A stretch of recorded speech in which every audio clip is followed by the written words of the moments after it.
If I could add female directors to the AFI Top 100 list, the women that absolutely deserve to be there include Dorothy Ozma. She was the only female director working in Hollywood in the 1930s and 40s, and there's a film that I especially love of hers called Dance Girl Dance. It's from 1940 and it's about two female dancers who are rivals with one another. It says so much about how we view women, both in terms of being objects for entertainment and in terms of how we pit women against each other. There's a great scene in that movie where the female dancer goes up to the audience who is yelling at her to strip and says to them, you know, I know you think you're so smart, but we are laughing at you too. It's a really powerful moment and unexpected for its time. Go ahead and stare. I'm not ashamed. Go on, laugh, get your money's worth. Nobody's going to hurt you. I know you want me to tear my clothes off so as you can look your 50 cents worth. 50 cents for the privilege of staring at a girl the way your wives won't let you. What do you suppose we think of you up here? With your silly smirks your mothers would be ashamed of.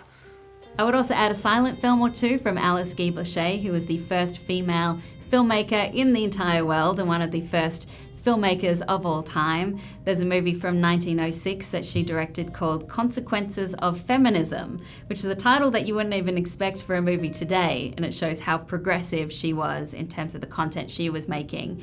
And then as you go later on, I mean, Elaine May is an example of a woman who was working in the 1970s, only has 4 films to her name, and that is a huge shame. I love Mikey and Nikki, which is a really great crime movie. It's this buddy film as well with John Cassavetes and Peter Falk.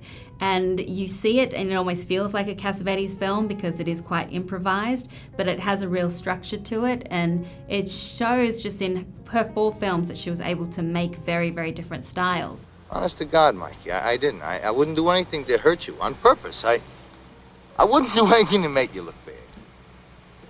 You're like my family. I love you. Hey, I think you'd make your family look bad on purpose, because I don't think you love anyone but you. I would also add Ida Lupino, who was a rare actress turned director. She worked in the 1950s. A film that I like of hers is The Hitchhiker, because it is a rare film noir directed by a woman, and it stars no women. It's a very masculine story, but she was able to use a sense of pace, editing, and shots to create this claustrophobia.